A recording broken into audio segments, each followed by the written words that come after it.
अम्बेडकर अम्बेडकर अम्बेडकर अम्बेडकर। इतना नाम अगर भगवान का लेते तो 7 जन्मों तक स्वर्ग मिल जाता। मान्यवर, अभी एक फैशन होगा, अभी एक फैशन होगा है अम्बेडकर अम्बेडकर अम्बेडकर अम्बेडकर अम्बेडकर अम्बेडकर। इतना नाम अगर भगवान का लेते तो 7 जन्मों तक स्वर्ग मिल जाता। कांग्रेस के पास इस संविधान के ऊपर की चर्चा में बाबा साहेब आंबेडकर विरोधी कांग्रेस है, इसका कोई जवाब नहीं बचा।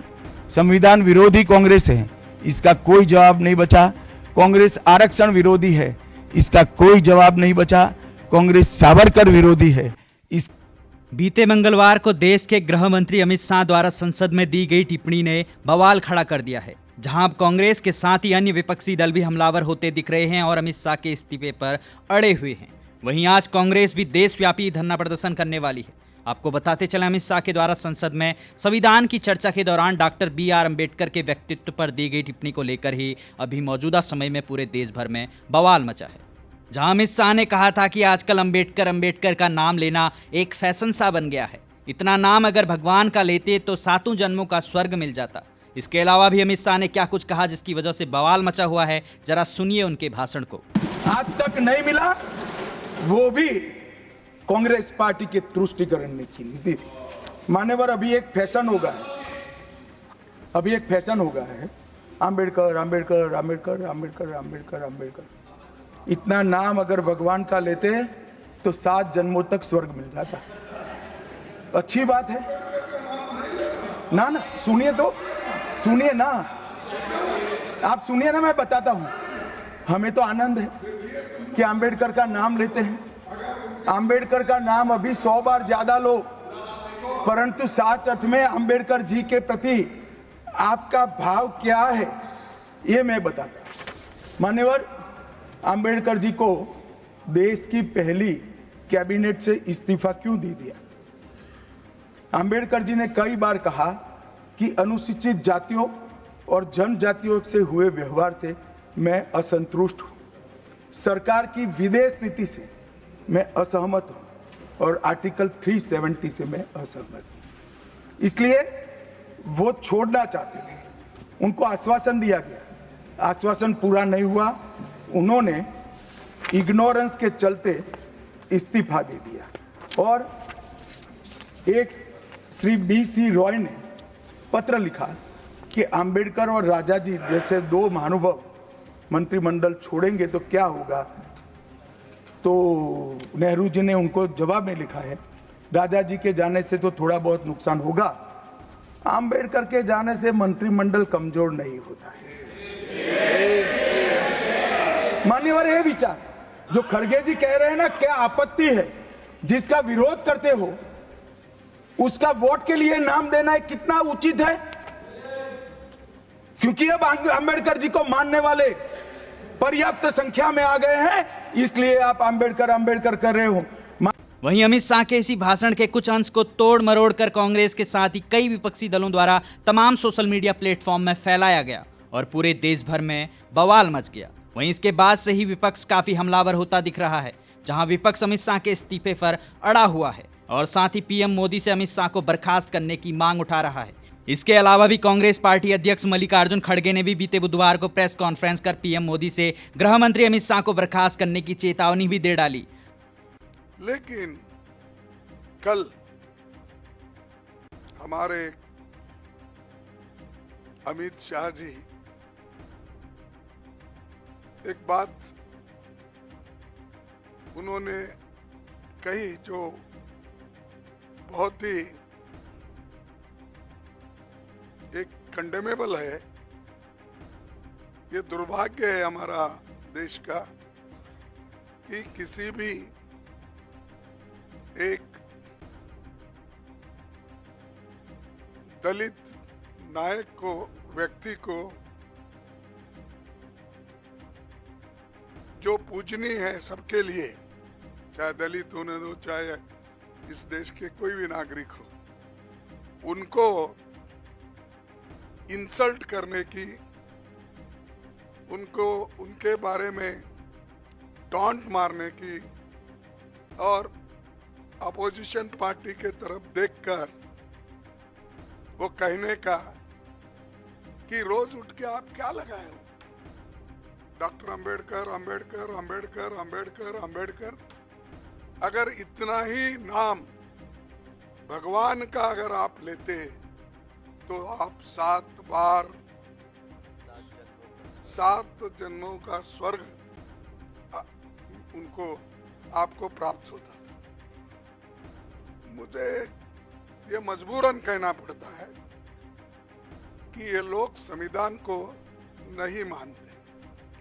स्वर्ग और नर्क की जब बात करते हैं तो ये मनुस्मृति की बात करते हैं। इसमें ही लिखा है कि क्या क्या स्वर्ग है, क्या क्या कौन से जाति कहाँ जाएंगे, क्या पढ़े तो क्या हो जाएंगे। ये मानसिकता मोदी सरकार के कैबिनेट मिनिस्टर्स को और मोदी साहब को भी है, और उसी ढंग से उनके जो गुरु हैं, जो गोलवलकर गुरु जी या दूसरे जो भी है उनके फाउंडर्स, ये सब लोग, वो लोग भी यही बात बोलते थे। वो उनकी कोई गलती नहीं, जैसे स्कूल में पढ़ते हैं उस स्कूल का नियम उनको पालना पड़ता है, उसीलिए उन्होंने ये पाला। बार बार ये भी कहते हैं कि हमने, कांग्रेस वालों ने इंसल्ट किया अंबेडकर का, तो मैं तो पार्लियामेंट में पूरा बोल दिया हूँ किस ढंग से वो कांग्रेस को नीचा दिखाने के लिए, नेहरू जी को नीचा दिखाने के लिए, गांधी फैमिली को नीचा दिखाने के लिए वो बात करते थे। वही बात उसी ढंग पे फिर कल भी उन्होंने किया। लेकिन मुझे ताज्जुब हुआ, जो व्यक्ति ऐसी बातें बोल रहा है और सारे देश में टीवी पे ये बातें लाइव चल रही है, उनको प्रधानमंत्री बुला के टोकने के बजाय, अरे भाई ये ठीक नहीं है, बाबा साहब के बारे में तो हम खूब तारीफ करें, बहुत सी बातें बोले, लेकिन आपने क्यों ऐसा बोला?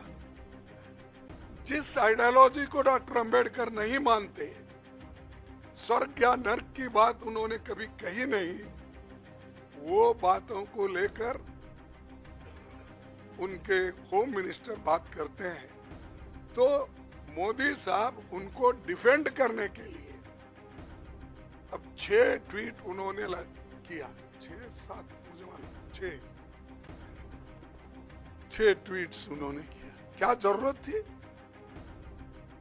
अगर आप बाबा साहब के बारे में अगर कोई गलत बोलता है, उसको अपने कैबिनेट से निकाल देना चाहिए था, ये नहीं चलेगा।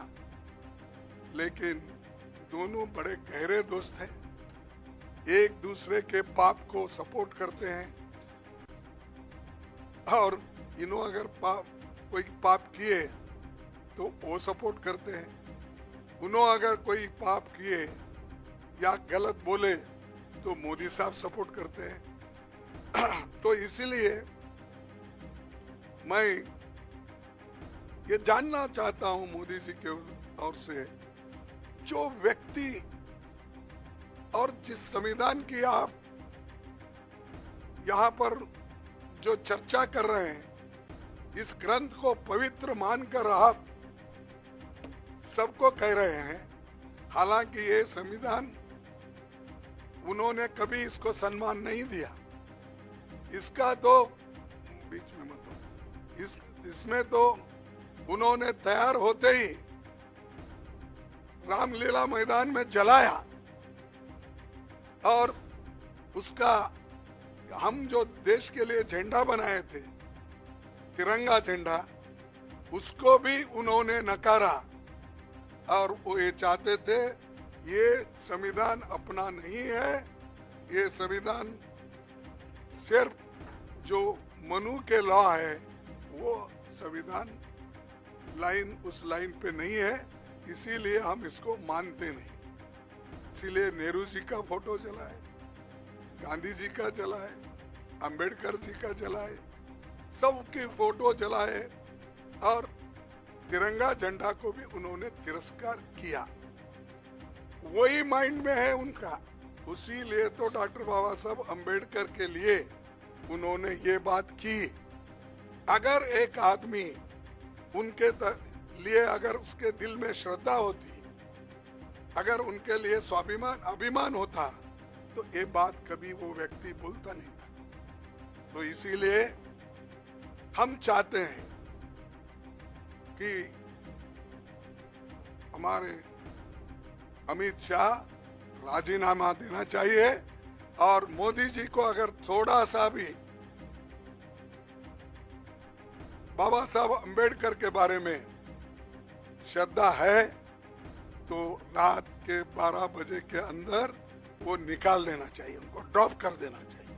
अंबेडकर के ऊपर दी गई टिप्पणी पर तूल पकड़ता देख भाजपा भी अब एक्शन मोड में आ गई है, जहां अमित शाह ने भी प्रेस कॉन्फ्रेंस कर सिलसिलेवार तरीके से कांग्रेस के अलावा भी सभी पार्टियों का फैक्ट चेक कर दिया कि बात तथ्य के आधार पर होनी चाहिए और बात सत्य के आधार पर होनी चाहिए।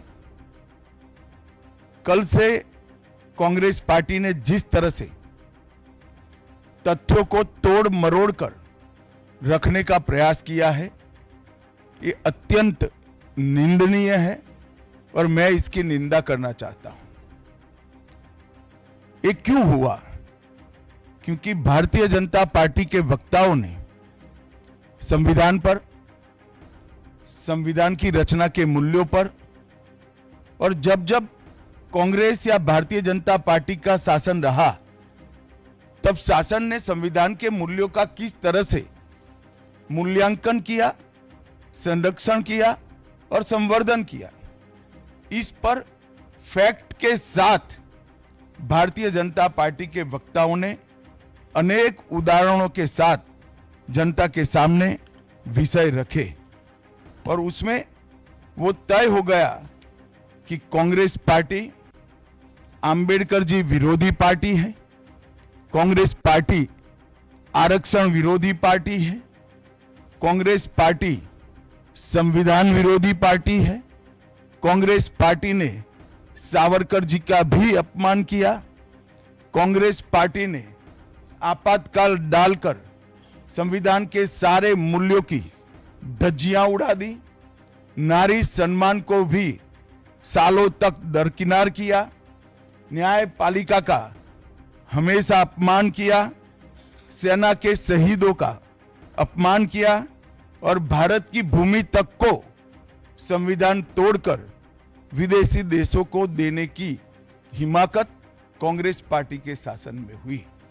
जब ये पूरा सत्य उजागर हो गया तब कल से कांग्रेस पार्टी ने फिर एक बार अपनी पुरानी पद्धति को आजमाते हुए बातों को तोड़ मरोड़ कर और सत्य को असत्य के कपड़े पहनाकर समाज में भ्रांति फैलाने का एक कुत्सित प्रयास किया है। संसद में जब चर्चा हो रही थी, ये सिद्ध हो गया कि बाबा साहेब आंबेडकर का कांग्रेस ने किस तरह से पुरजोश विरोध किया था।